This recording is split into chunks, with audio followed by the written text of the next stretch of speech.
Hi, this is Susan Swain, host of C-SPAN's Q&A podcast. As the nation honors its war dead this Memorial Weekend, we're dipping into our archives to bring you a story about one young serviceman who gave his life during the Vietnam conflict. Poet, musician, and soldier Major Michael O'Donnell went missing in action in 1970 when the helicopter he was piloting was shot down over Cambodia during a mission to rescue fellow servicemen. He was just 24. Daniel Weiss, president and CEO of the Metropolitan Museum of Art and author of In That Time, talks about the life of Michael O'Donnell and the impact his poetry still has 50 years after the end of the Vietnam War. Our conversation will begin in just a moment. Daniel Weiss, your new book, In That Time, opens with a poem that was composed on New Year's Day in 1970. Because it frames the book, I'd like you to frame our conversation by reading it. I would be happy to. It's titled Letters from Pleiku. If you are able, save for them a place inside of you, and save one backward glance when you are leaving for the places they can no longer go. Be not ashamed to say you love them, though you may or may not have always. Take what they have left and what they have taught you with their dying, and keep it with your own. And in that time, when men decide and feel safe to call the war insane, take one moment to embrace those gentle heroes you left behind. Michael O'Donnell, January 1st, 1970. Who was Michael O'Donnell? Michael O'Donnell was a young man who found himself in Vietnam in 1969 and 1970. He was a songwriter and a poet and a helicopter pilot, and ultimately a hero and a casualty of the Vietnam War. How did you encounter his poetry? I first came across it in a book called The American Century by Harold Evans, and I was just leafing through the book. There is a section on the Vietnam War, and in that section there's a small photograph of Michael O'Donnell, and below that it just said this young man wrote this poem on January 1st, 1970, the poem I just read. And below that it said that shortly after writing this poem, his helicopter was shot down on a rescue mission and he remains missing in action. That book was published about 20 years ago, and at that time, Michael was still recorded as missing in action. I was very curious about who this young man was. The poem moved me deeply, and I wanted to learn more about why he wrote it, who he was, what the story was behind the poem. And one thing led to another, and here we are. 20 years of effort. So how did the book come about at this particular time? Well, initially I was just struck by the poem and curious to learn more. I suppose at some level I was taken by his request that we remember people who served in Vietnam, including him. So I began to do some investigating. I am an academic and a scholar by profession, and I was curious to just learn more about him. And as I did, I began to meet the people that had been in his world, his best friend, his sister, as I was doing my investigation. At that time, I wasn't sure what I would do with this information. My thought was maybe to write an article about it. I didn't really have a full vision in my mind. And then I put the material away as my career unfolded. And about 2.5 or 3 years ago, I decided I really wanted to finish this book. I wanted to write this book because I felt very strongly that the story needs to be told, that the more I reflected on Michael's life and his experience and what he can teach us through his own story and his poetry, I felt like I wanted to tell that story. And a way to do that began to present itself in my mind. So I set aside some time and made a plan and wrote the book. Could you write a similar book about any one of the 58,000 who perished, or is there something special about Michael O'Donnell? No, I think what's especially compelling about Michael is at one level he was one of 58,220 American casualties of the war. But at another level, he wrote poetry about it. He had a very interesting and I think in some ways very distinctive point of view about the experience he was living, because he was a helicopter pilot flying in and out of the worst battles of the war. And then he had the capacity as a poet to write about that.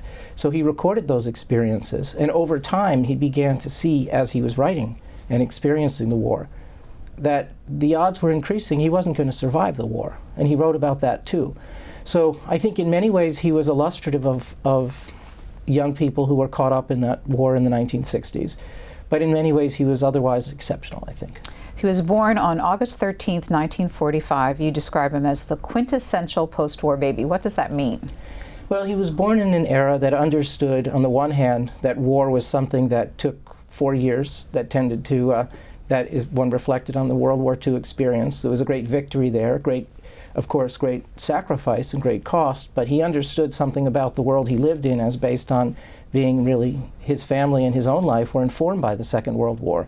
There was a period of great prosperity that followed the war, so his parents were very well positioned, his life was very comfortable, he wanted for nothing, he lived in exciting and positive environments, he could indulge his own interests, and that was really in many ways what that period was like for most young Americans.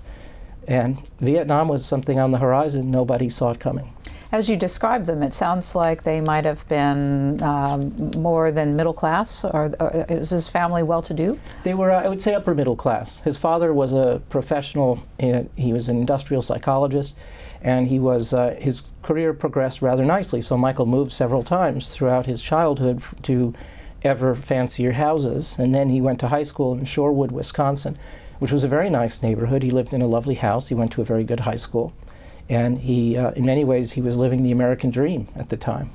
Siblings?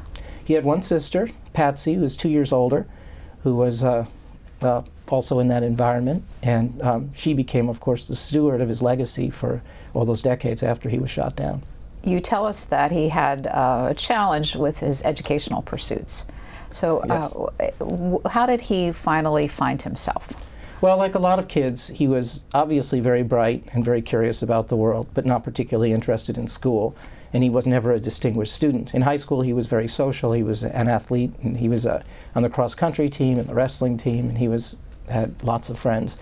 But he didn't do especially well in school. And in college, he was increasingly interested in the music scene, which is really in the early 1960s. He arrived at college in the fall of 1963, months before John F. Kennedy was assassinated. And he was caught up in the folk music movement. He was interested in everything that went with that. But he wasn't particularly interested in school. So he was an indifferent student, but a very good songwriter. And he devoted all of his time and energy to that. He made an important friend through music. Would you tell me about that friend? Yes. So right around the time in November of 1963, just after Kennedy was assassinated, or maybe it was December, I guess, Michael had written a song about the assassination. He was already a musician, and he was performing it at University of Wisconsin-Whitewater, where he was a freshman. And Marcus Sullivan, who was also an accomplished musician, who was a sophomore, saw him performing that and was very taken by Michael's music, because unlike all of the other kids there, he was writing and performing his own music. He wasn't just playing Peter, Paul, and Mary and Bob Dylan. He was writing his own music. So they met. And they became very good friends really quickly. And they both recognized, I think, within hours that theirs would be an epic friendship, that there was something very special in their bond. They decided as well to perform music together. They wrote music together and performed it. They harmonized beautifully, and they were the best of friends in no time at all. Because you got to know Michael through his writings, and you have actually known Marcus Sullivan over the years through working on this. What did you learn about that friendship? What drew them together? Well, I think in the first instance, what drew them together was a love of music. And I now, of course, I know Michael O'Donnell I never met him, but I know him very well from the record of his other relationships and from his letters and his poems and his music. And I've been a very good friend of Marcus Sullivan now for 15 years. And I think they were very sympathetic characters. They loved music, they had great sense of humor and a great sense of adventure. They discovered these same joys at the same time in their lives. In some ways, there's nothing like the best friends you meet in college at this moment in your life when everything's in front of you. There's enormous possibility and potential. They saw that in each other and in the world around them. And they loved each other deeply very quickly. I think Michael was in many ways the more outgoing one. He was extraordinarily charismatic. He could be a prankster or a troublemaker. He never, ever was accused of anything that stuck. He was just a lovable kid. And Marcus saw that in him and liked that. But they were just, I think, young people together at a very happy time in their lives. Would you have been a friend of Michael's, you think? I probably would have liked him. I'm not a musical guy, so I wouldn't have made the team. But I would have, I've gotten to know him well, as I say, through my own research. And there was something really quite wonderful about his character. And it comes through in all of these ways that we talk about in his, the record of his letters and his poems and his songs. And especially the people that loved him, whom I, of course, have come to know really well. He was a very special person. and well worth the effort I put into getting to know him. In addition to telling Michael O'Donnell's story, you also trace the history of U.S. involvement in Vietnam. I want to go through some of what you've told us in that. Before we do, though, who did you write this book for? It's a wonderful question. I wrote the book for people who would be interested in a human interest story about a compelling American kid who got caught up in one of the great tragedies in American history. And ultimately, I wanted to write a book that would engage people in all aspects of that story, that is to say, the period of the 1960s.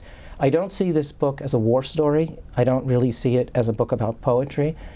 But it's a human interest story about what happened to Michael O'Donnell and therefore to all of us in the 1960s. So the reader is you. It's my mother. It's my friends. It's people who care about the American story. The Vietnam story actually begins in the 1950s with Harry Truman. So if you wouldn't mind, I'd like to have you briefly walk our audience through each of the Vietnam-era presidents' involvement with that conflict. So what was Truman's approach to it? Well, so Harry Truman was confronted, like all of his successors were, with the problem of expansion of communism. There was, in the 1950s, the very real belief that communism was a great toxic influence on the world, and that it must be contained like a virus needs to be contained. And so Harry Truman felt that his great concerns were Eastern Europe and the advance of communism out of the Soviet Union, and in Asia, and the advance throughout Indochina, that region where communism could expand from China. And the strategy he developed was called containment. And the idea there was not to confront an active war, to go actively committing lives and everything that goes with war, but to try to contain the advance of this really toxic political development that was seen to be a threat to American democracy and capitalism. So containment was the strategy he put in place, and his goal was to do as little as he had to contain that without distracting American resources or the military. And he passed that on to Dwight Eisenhower as his strategy. People will remember of that era also hearing about the domino theory. Yes. Is that the same as containment? It is. The containment was a way of preventing the domino theory. And so it was understood that if one nation falls and communism takes root, then the next one will fall. And after a while, this virus will take over the world. What no one really saw coming was that ultimately communism was not a sustainable phenomenon. It was not a political movement that was capable of sustaining itself. But at that time, people didn't know that. So it was a very real threat for Harry Truman and his administration. And then Dwight Eisenhower in 1952, when he was elected, took on the same set of challenges that Truman did. He, of course, had successfully led World War II strategy. So when he took over the reins and was responsible for U.S. policy, how did he fulfill it? Well, I think his political point of view wasn't radically different from Truman's, particularly with regard to communism in Southeast Asia. So his view was to contain the advance of communism in much the same way. No one wanted to commit high levels of American military resources or funding or lives. That wasn't the goal. The goal was to do what we have to do to contain this problem while we focus on other greater issues. Everyone was more interested in the 1950s in Eastern Europe and the Soviet Union than they were in Southeast Asia. But the theory was that these small countries would fall one by one, and before we knew it, all of Asia would be dominated by the communist movement. So Eisenhower really continued Truman in that way, hoping to just minimize the damage and carry on with other initiatives. You recount that in 1954, the French defeat at Dien Bien Phu changed everything. Why did that change the policy so much? Well, the Vietnamese, rather the French, had been in Vietnam for a very long time. And in Dien Bien Phu in 1954, it was the first evidence that that movement wasn't working and that the French had been completely defeated. So someone had to step in to address what was still seen as a very real risk of the advance of communism in Vietnam. And if the French were not to be there, then someone had to, and the Americans took that responsibility directly because that was the sense of American exceptionalism in the 1950s. Our job is to preserve the world for democracy. And if the French can't do it, then we will step in. So Eisenhower did have to escalate his commitment there as a result of that, for sure. During those first two presidents involved in the policy, our commitment was in the form of military advisors. Who were they advising? They were advising the South Vietnamese army. And so after the division of Vietnam from North and South, and the South was seen to be allied with the democratic values and the Americans, our job was to advise, the American job was to advise the South Vietnamese army on how to conduct warfare and what tactics and strategy would help to contain the advance of the North Vietnamese and the Viet Cong, who were allied with the North Vietnamese in South Vietnam, all under the direction of the very charismatic Ho Chi Minh. And so that was the goal. So during the presidency of John F. Kennedy, those number of advisors grew from 900 to 16,000. Yes. What was the policy that drove that big expansion? I think for Kennedy, this was also a kind of reluctant acquiescence to the reality of the problem in Vietnam. That is to say, Kennedy did not take on an active policy of bringing troops to Vietnam or trying to escalate the war there or the conflict there, but rather to contain it as well. But increasingly it was clear they had to send more American troops to advise larger numbers of South Vietnamese soldiers in order to contain what was increasingly a successful initiative on the part of the Viet Cong and the North Vietnamese. So Kennedy was a very cautious military leader throughout his administration following the Bay of Pigs. And I think it's clear from the record that he reluctantly made decisions to increase advisors in Vietnam, but never wanting to engage in war there. But it's true, by the time his administration, by the time he had been killed, the numbers had increased exponentially. We have any records to indicate what direction his policy would have gone if he'd lived? There is no obvious record, just the testimony of those who worked for him and the record of his own actions otherwise. My own view, from having read all of the material I did in preparation for this book, was that Kennedy would absolutely not have allowed himself to escalate the war in anything like the way Lyndon Johnson did. Because, as I said, he was a cautious leader. As I say in the book, he was first and foremost a politician. So he was very attentive to public interest. He was very concerned about the long-term consequences of near-term decisions. I think he was traumatized by the Bay of Pigs decision he made quite impulsively as soon as he became president, taking the word of his advisors, perhaps more to heart than he should have. And so I think he would have navigated Vietnam much more carefully. That said, it isn't obvious with the information they had at the time. Communism was seen as a very real threat to the world. And it's much easier 30 years later to reflect on the fact that communism wasn't a sustainable phenomenon, but that back then it was seen as one. So I think he would not have done what happened, but he also wouldn't have gotten us out of the war instantly either. The world would have been a very different place. By November of 1963, how aware was the American public generally about our commitment at all in Vietnam? It was increasingly in the news, but it was not a major story in the same way it would soon become. I think as you observed, there were 16,000 American troops in Vietnam at the time he was assassinated, which is a very small number compared to deployments of American troops elsewhere in the world at that time, in Eastern Europe and Korea. So I don't think it wasn't a major story. It was something increasingly looming on the horizon. But a year later, of course, it was a very big story. Our first video to add to the conversation here is Lyndon Johnson, August 4th, 1964, the Gulf of Tonkin resolution he's talking about. Let's watch and use that as a way for you to explain how LBJ approached the Vietnam War. Renewed hostile actions against United States ships on the high seas in the Gulf of Tonkin have today required me to order the military forces of the United States to take action in reply. This new act of aggression, aimed directly at our own forces, again brings home to all of us in the United States the importance of the struggle for peace and security in Southeast Asia. What do we need to know now about the Gulf of Tonkin resolution? Well, there are really two things, I think. The first is the historical record remains very unclear as to what actually happened to American servicemen that precipitated the Gulf of Tonkin resolution. Whether they were actually attacked in the way the president described is an open question, and I think there's great skepticism about what he actually reported. So there was deceit involved in what the president shared with the United States about the basis for the Gulf of Tonkin resolution. But the second is that Congress took very seriously the claim that the president made that he needed to have the authority and the independence to act quickly in defense of American interests.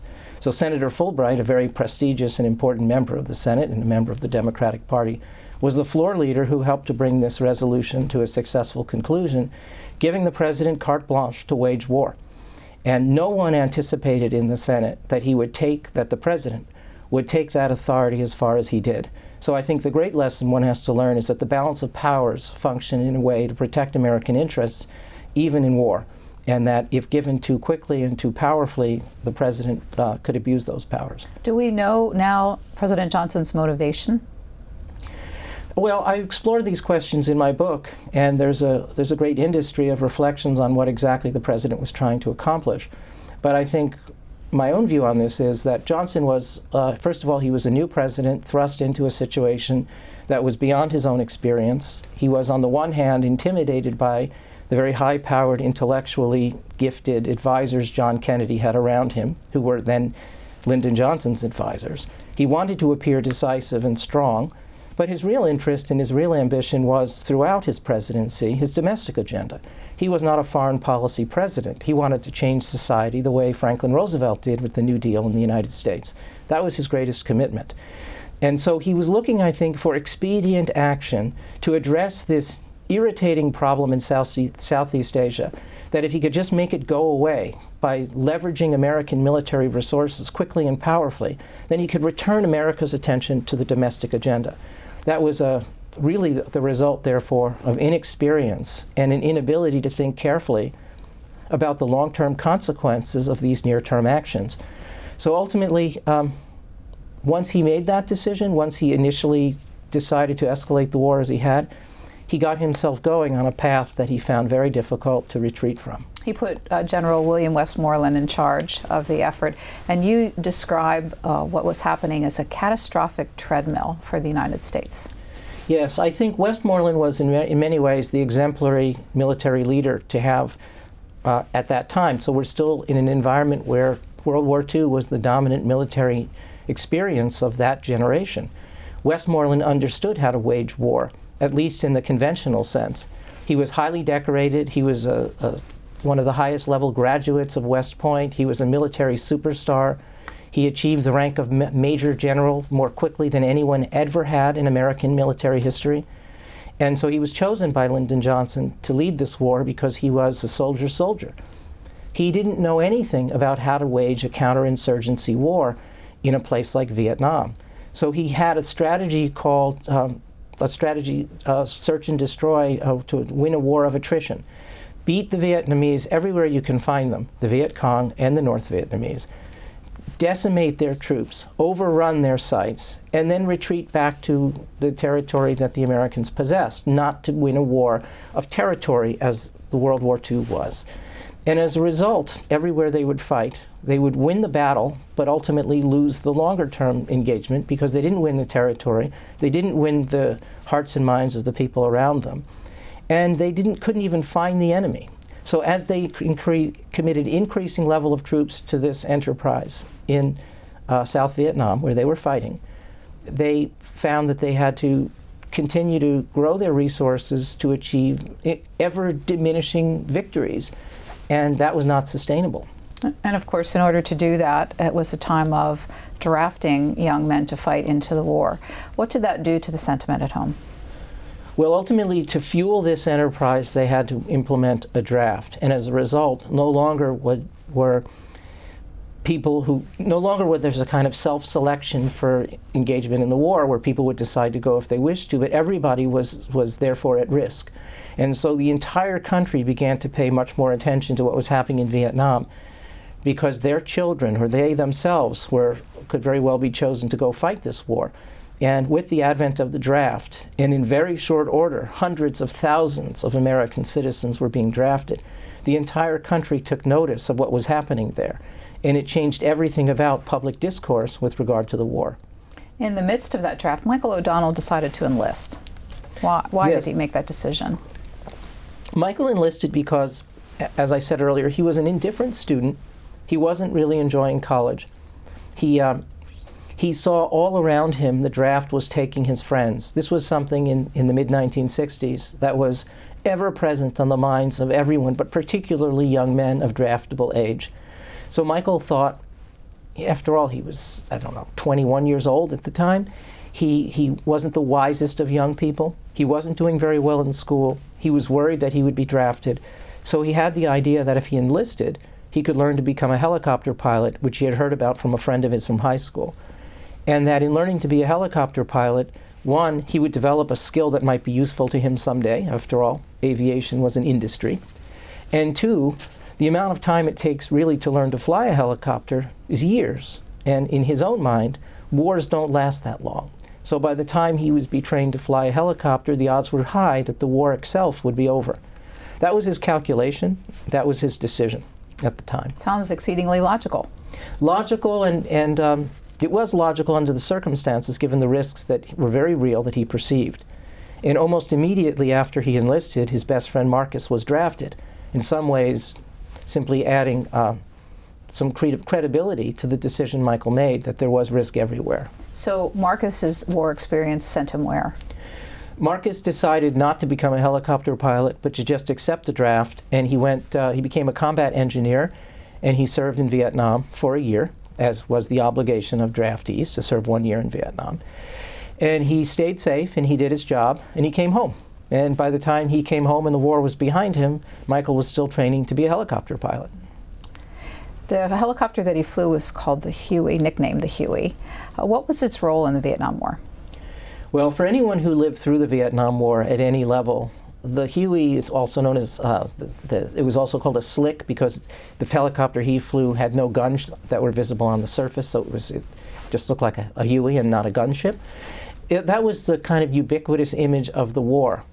Helicopters were used for everything in the war in Vietnam. They were used to transport soldiers quickly and efficiently to wherever the fighting was. Because this ultimately was not a war of territory, military leaders would select the locations where they would have battles, and then they would move large numbers of troops very quickly in these helicopters to the site of the battle, wherever it was in South Vietnam. They were also used to wage the war, so the helicopters were also gunships, and they would fly to wherever the battle was and use their weapons to wage war. They were also used to clear battle sites, Agent Orange and napalm, these terrible chemicals that were used during the war, in order to clear the foliage from a place where they needed to have greater visibility into the enemy. So they would drop these tons and tons of toxic chemicals all over our own soldiers and the enemy and the forests and jungles beneath them. Helicopters did all of that. And then ultimately, they also were used to rescue the injured and to bring back the dead. And Michael spent a lot of time as a helicopter pilot transporting soldiers into battle and rescuing them and recovering the bodies of the dead. What was the time in which he enlisted and began his training? So he enlisted in 1965, and he trained throughout the late 1960s, and in October of 1969, he was deployed in Vietnam. It took 4 years. 4 years to be trained he was trained to be an officer first, and then he was trained to be a helicopter pilot thereafter.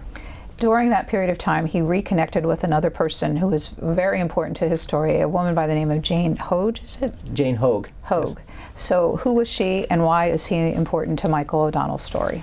They were classmates in high school at Shorewood, and when Michael was training to be a helicopter pilot at Fort Rucker in Alabama, he wasn't very far located from where Jane was a graduate student at the University of South Florida.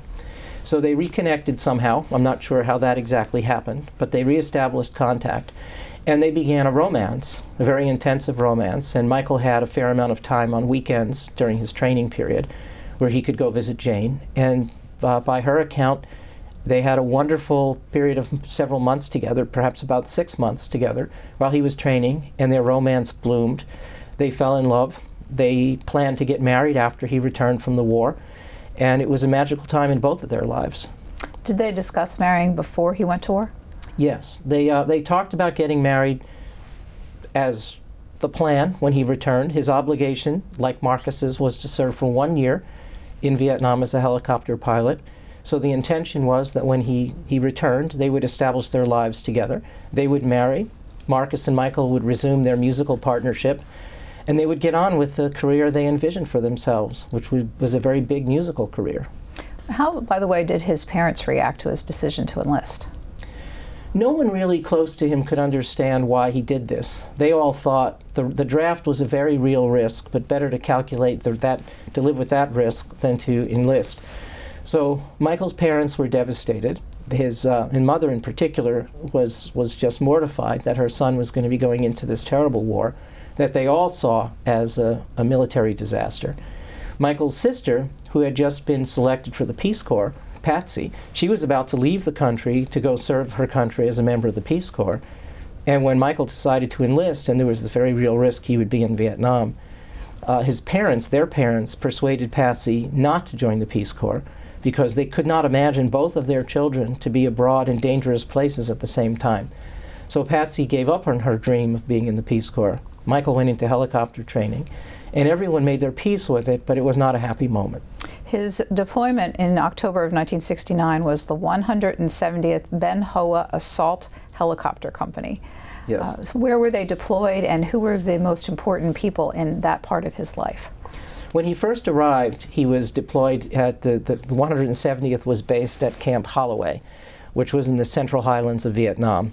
And it was a very large base. About 10,000 soldiers were there. So it was a small city that he was initially deployed to.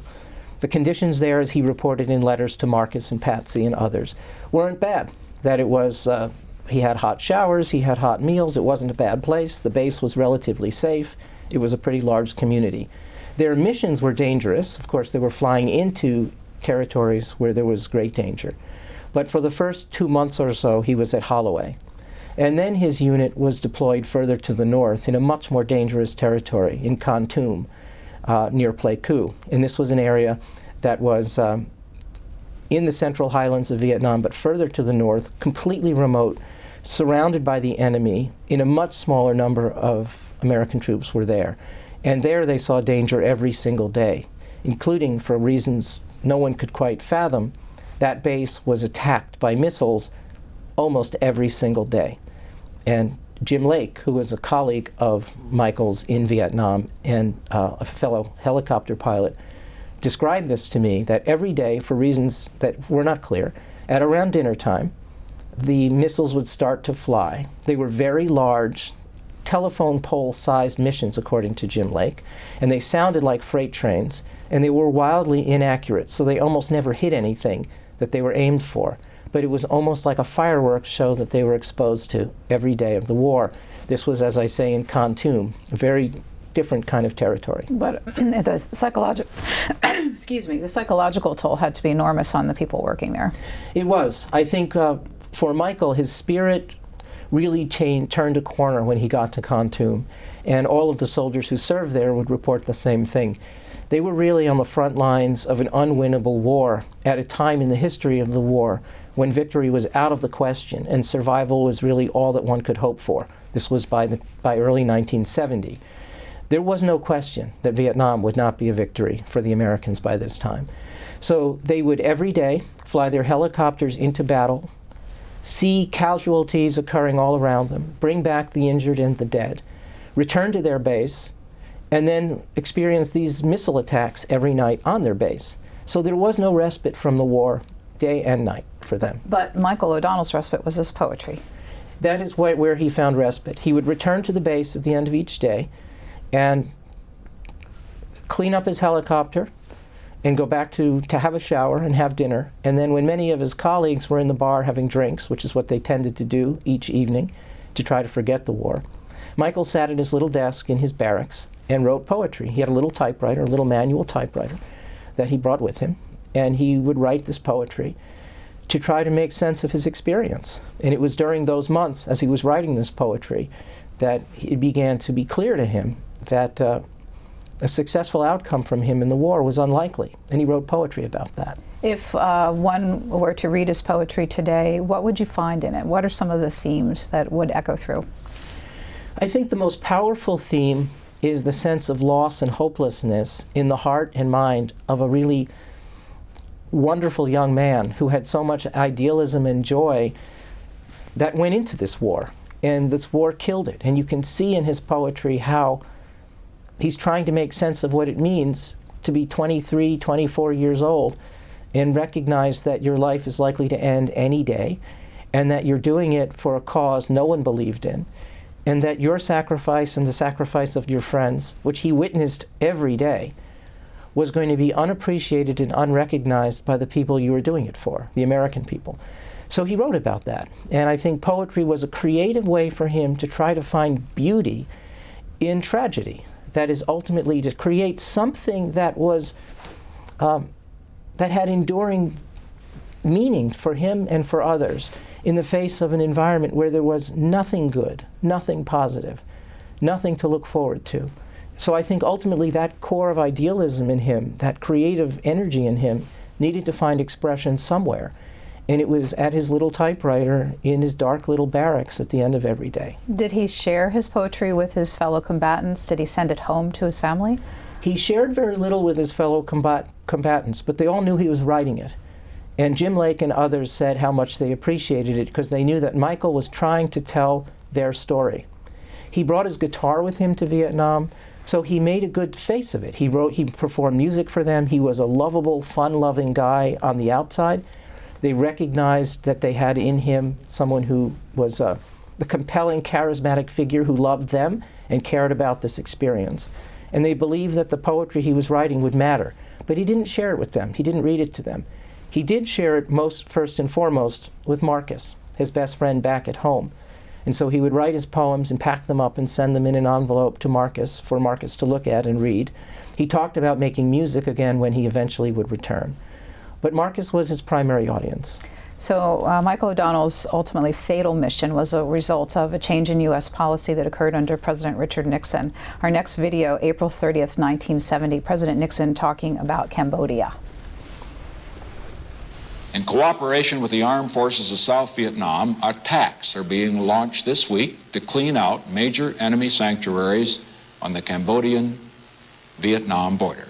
We take this action not for the purpose of expanding the war into Cambodia, but for the purpose of ending the war in Vietnam and winning the just peace we all desire. So Michael O'Donnell's 170th Ben Hoa Assault Helicopter Company had what role in this change in policy? Well, several months before Richard Nixon made that announcement about the incursion in Cambodia, the 170th was already in Cambodia.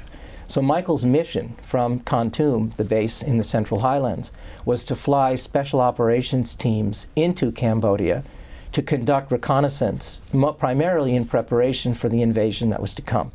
So the idea was these special operations teams of 3 or 4 American soldiers and a small group of Montagnard, those were local communities of very capable soldiers who served with the Americans, to bring these small teams into Cambodia secretly by helicopter. And then they would spend several days on the ground in Cambodia trying to identify where enemy troops were, what the enemy strength was, and how to conduct a larger scale invasion down the road. So Michael and his colleagues knew perfectly well that we were going into Cambodia. And it was very dangerous work. They were flying into enemy territory that was not sanctioned formally by the American government. So in the event any of these helicopters would be attacked or shot down, they were left where they could not be recovered. So it was very dangerous work every day. And that's what O'Donnell was doing in March. And again, this announcement made by President Nixon was late in April.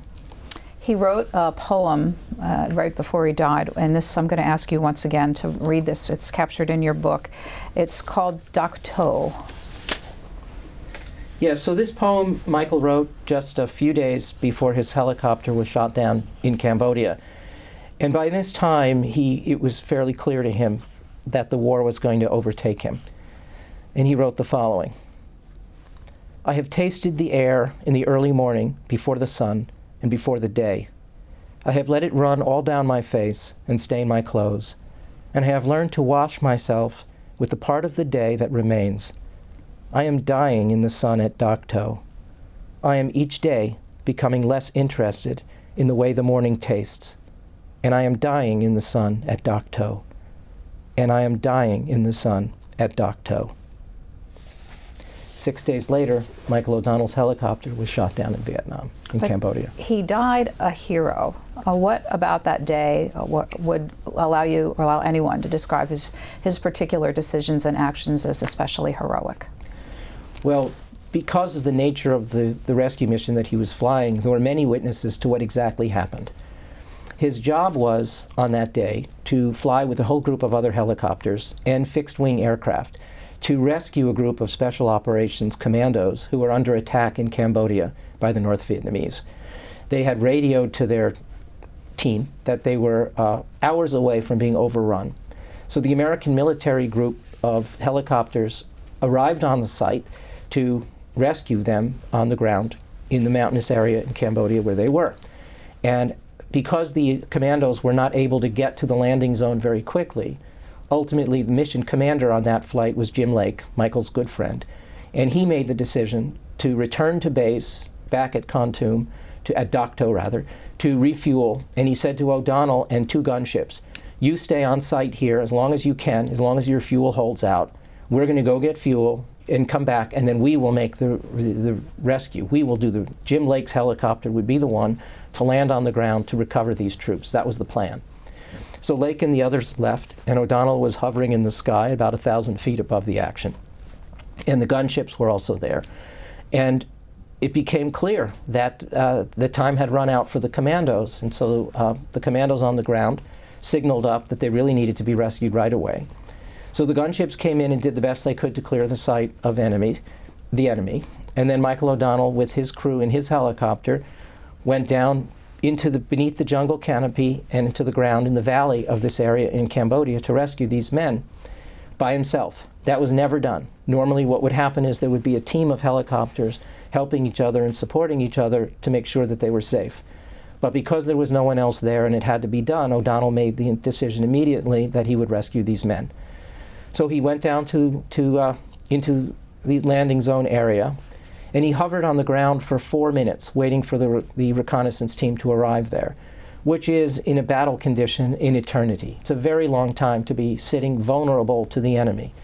But he waited. The reconnaissance team arrived, injured but safe. They boarded the helicopter, all of them, and O'Donnell began to pull the helicopter up above the tree line and radioed, I have everyone, I'm coming out.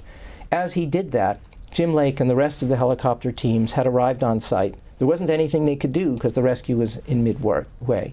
So they saw all of this unfolding. And as O'Donnell's helicopter gained altitude and began to move forward, it was basically shot out of the sky by a missile from the side of the mountain in the valley. And the helicopter dropped beneath the jungle canopy in flames. How many souls were on board that lost their lives in that mission? There were 8 commandos. So there were the 5 Montagnards, the 3 Americans, and then O'Donnell and his crew were 4 men. So 12 altogether were on board the helicopter that fell from the sky and burst into flames. So Jim Lake tried as best he could to fly over the site and see if a rescue was possible, but there was enemy fire everywhere. And then he had to make the very fateful decision, the most horrible decision one has to make, to abandon the site. So he commanded all the other helicopters and his own crew to leave the site because it was unsafe. They were under attack. There was no way to get to O'Donnell's helicopter. So they flew back from Cambodia, back to the base at Dak To, never to return.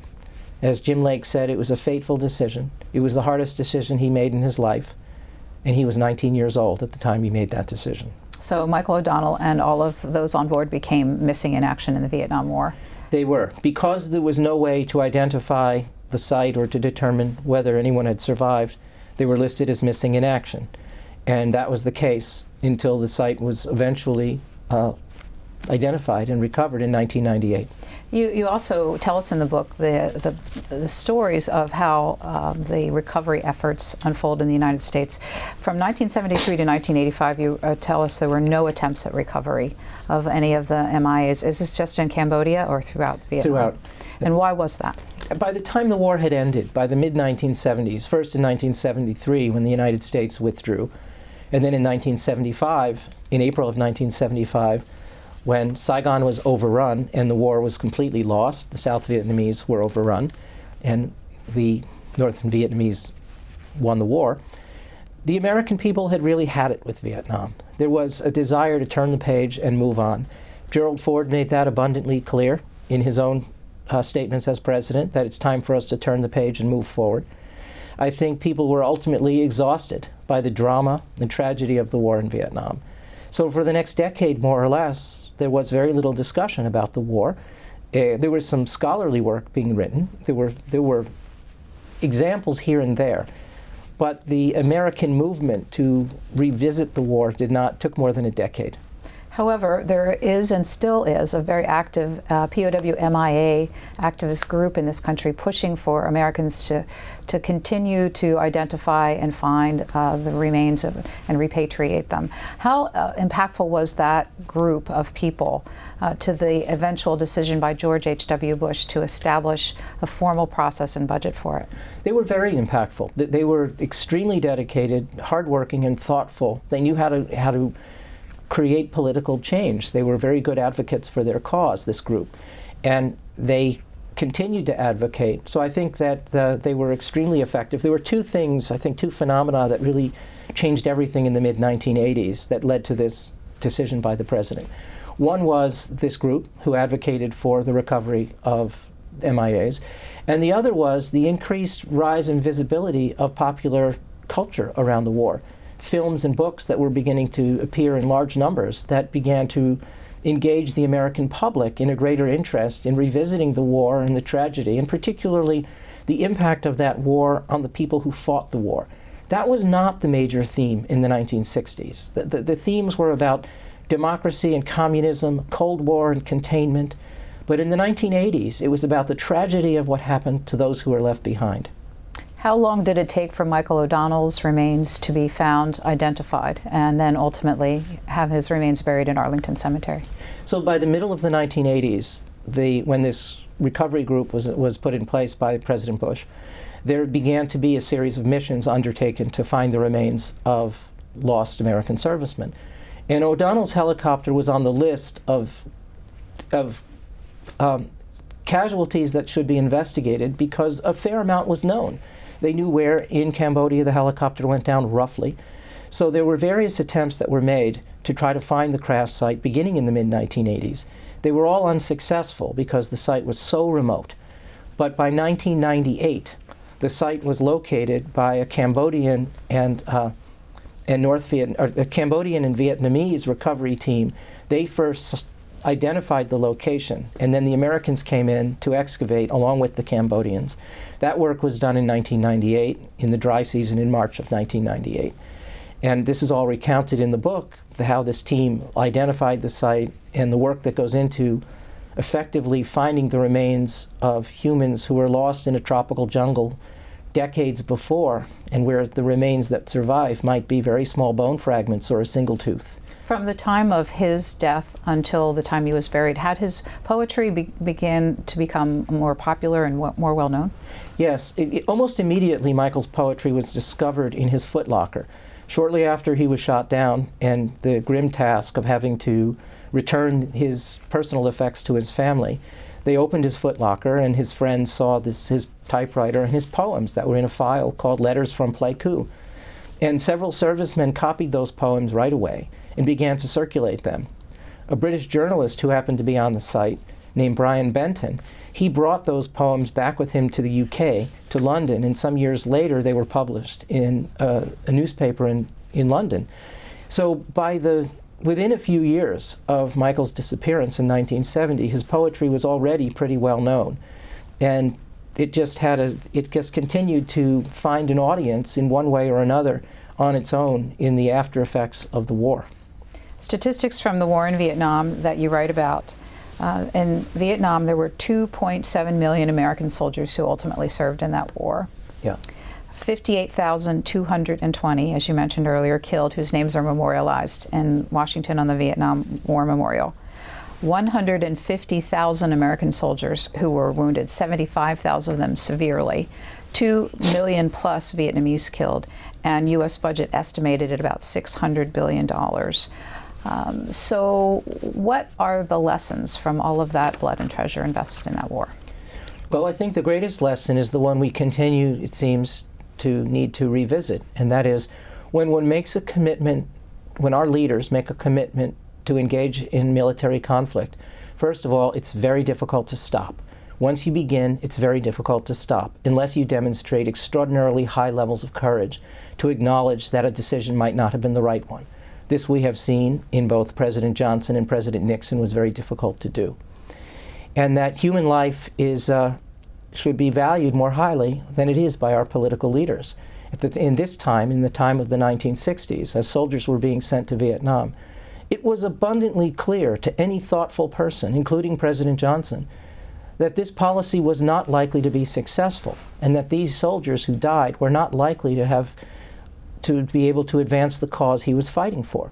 There is a very powerful recording Lyndon Johnson made in a conversation with McGeorge Bundy very early on in his presidency, where he said, "I don't know what we can get out of this war. This is going to be hopeless.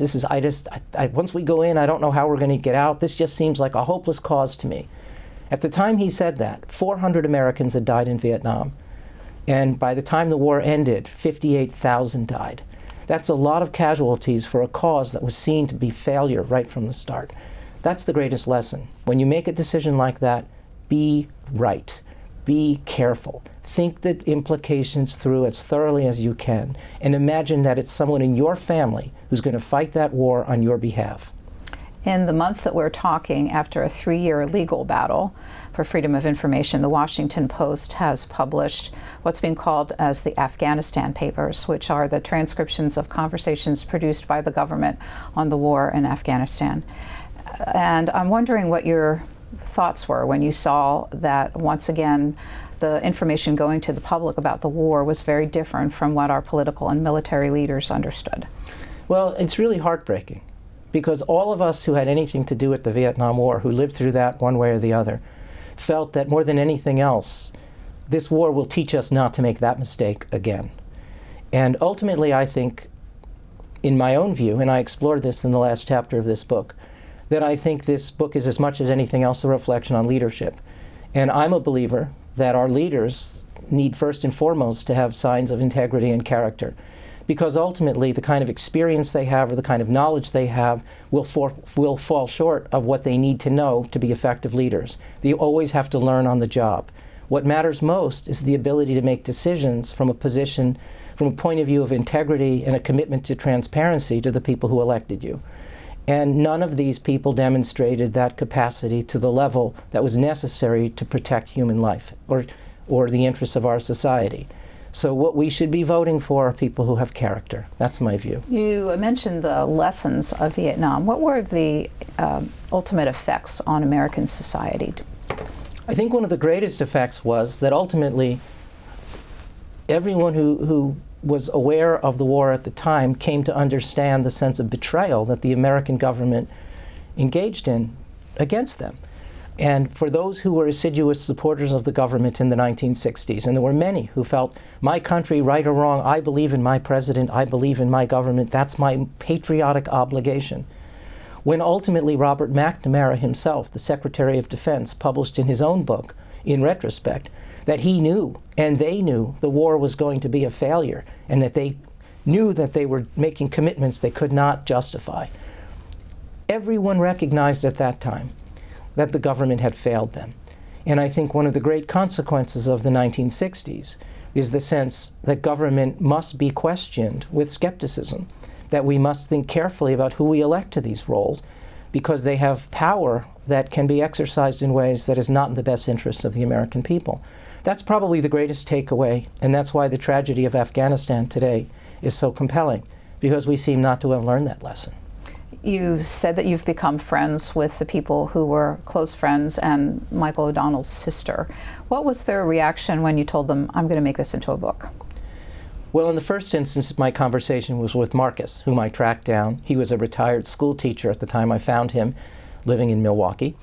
And he was very supportive of the idea. We bonded right away as friends.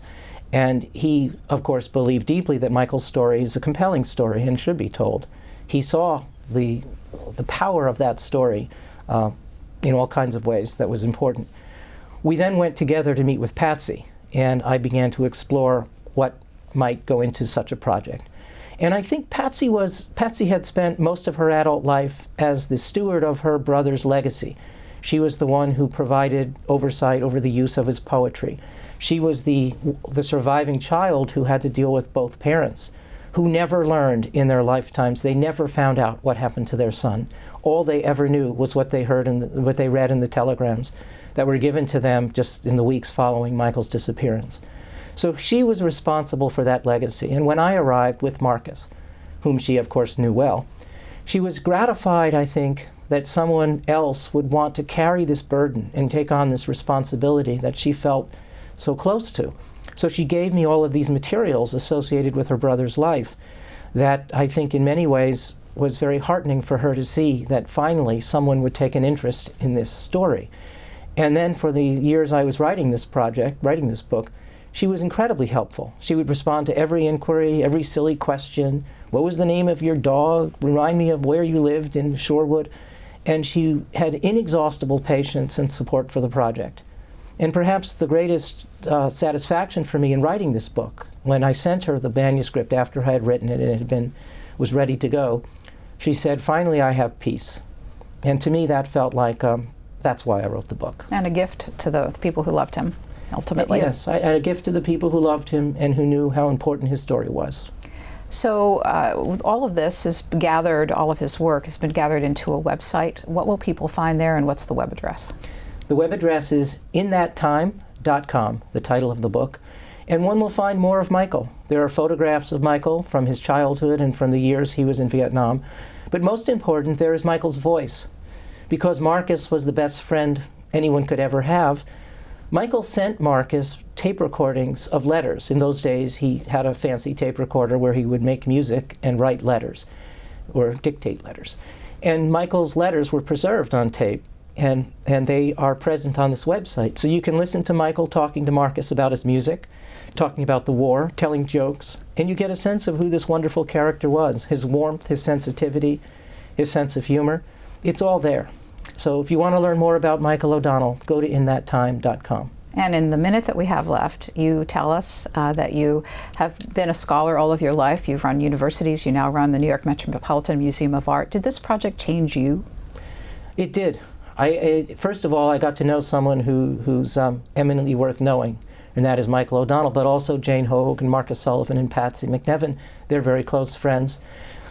Most important, I was too young to fight in the war, but I lived through it as a kid in the 1960s and early 70s.